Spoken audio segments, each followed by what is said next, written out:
El familiar. Leyenda de terror. En el norte de Argentina, donde los campos de caña de azúcar se extienden hasta donde alcanza la vista, existe un silencio que no es natural. No es el silencio de la noche, ni el descanso del campo. Es un silencio cargado, pesado, como si algo estuviera contenido, esperando. Durante generaciones, los trabajadores de los ingenios han compartido una misma advertencia. Hay lugares donde no debes estar cuando cae el sol. Hay caminos que no deben recorrerse solo. Y hay nombres que es mejor no pronunciar, porque en estos terrenos no solo se cultiva azúcar. Aquí también se sembró algo más oscuro. Un pacto, un acuerdo que según quienes lo conocen, nunca fue roto y cuya consecuencia sigue caminando entre la sombra y la tierra. Lo llaman el familiar. A finales del siglo XIX, el crecimiento de los ingenios azucareros transformó el norte argentino. Las grandes extensiones de tierra comenzaron a generar fortunas que parecían imposibles. Algunos hombres pasaron, en cuestión de años, de ser propietarios modestos a figuras de poder absoluto. Pero ese crecimiento no era limpio.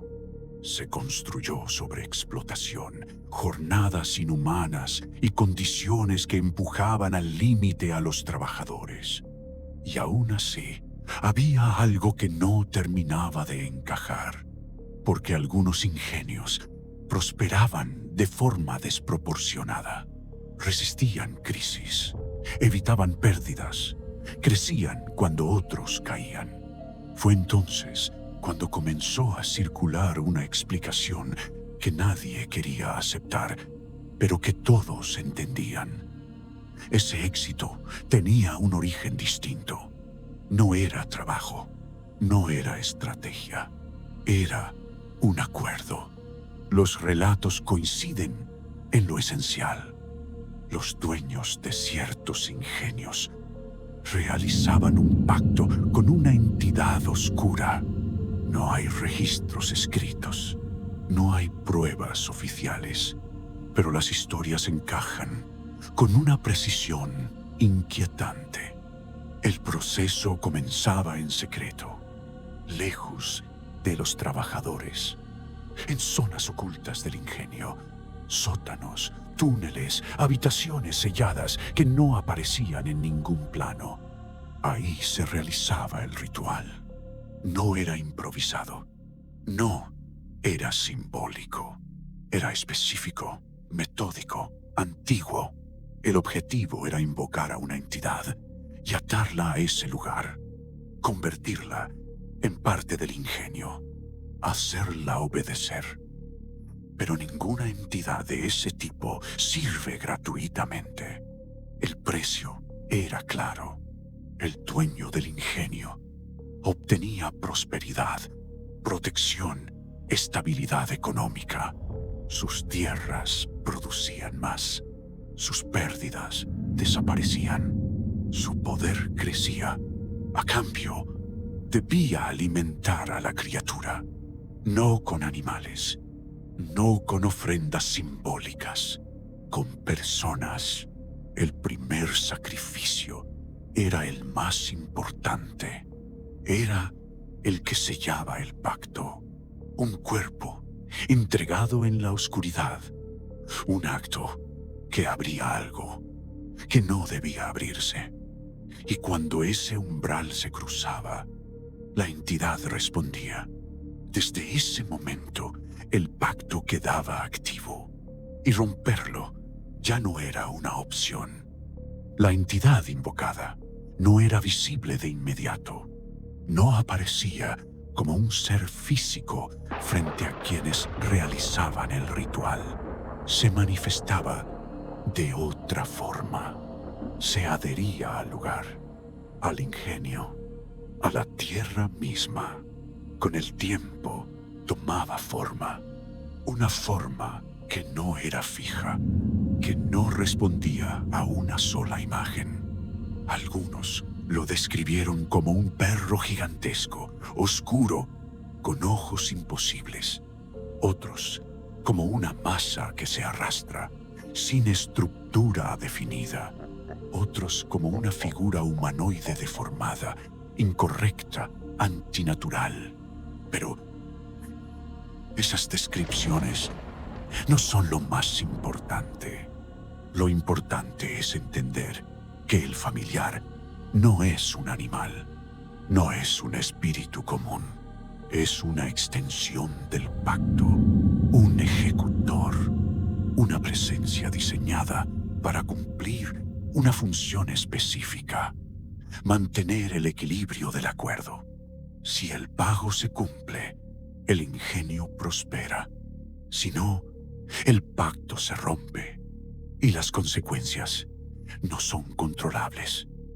El familiar no caza por impulso, opera bajo una lógica. Cuando el pacto exige un pago, la criatura actúa. No necesita órdenes directas. No necesita ser liberada. Está siempre presente, siempre consciente.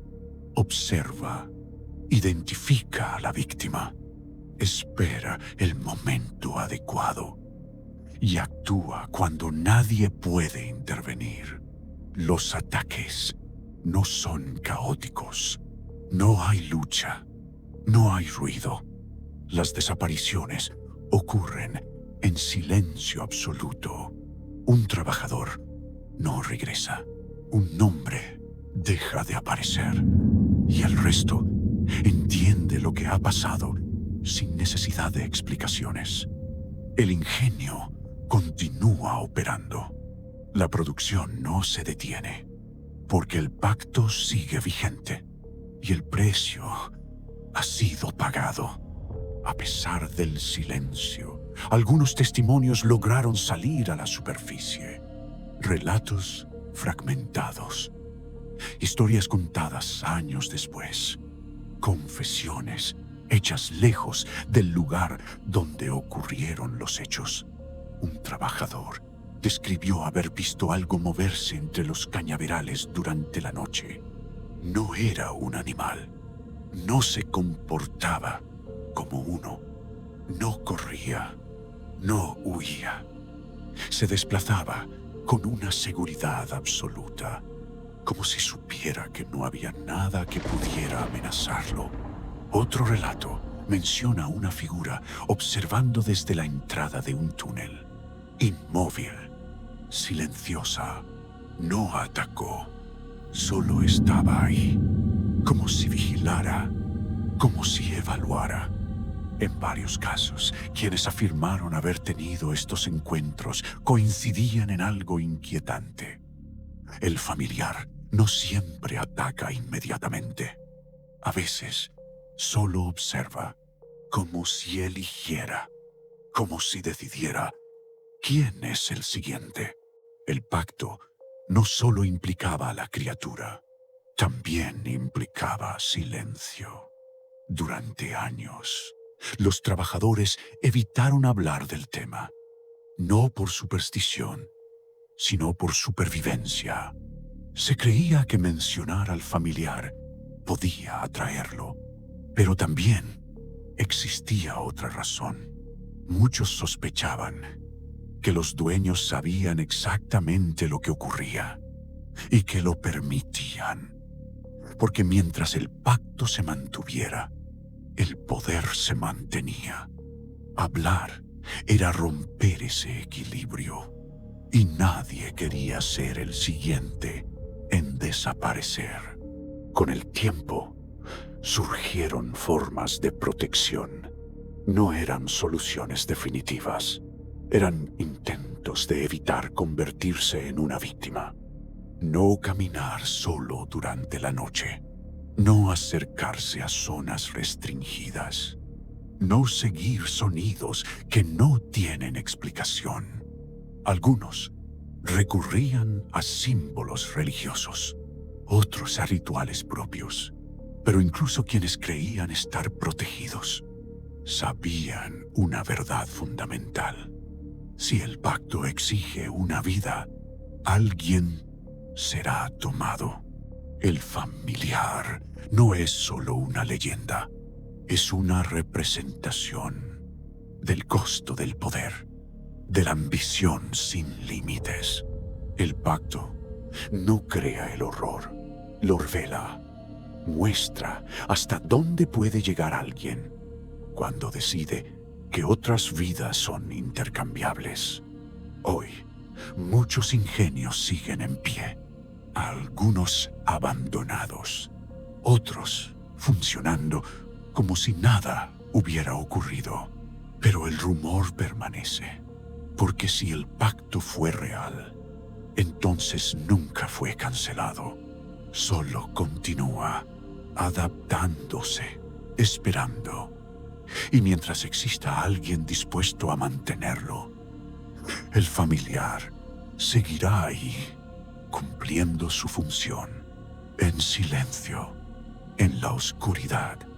El familiar no desaparece. Si el video fue de tu agrado, ayúdame con tu like y suscríbete para más videos como este. Recuerda compartir tus relatos al correo o mis redes sociales, abajo en la caja de descripción. Hasta la próxima saga diabólica.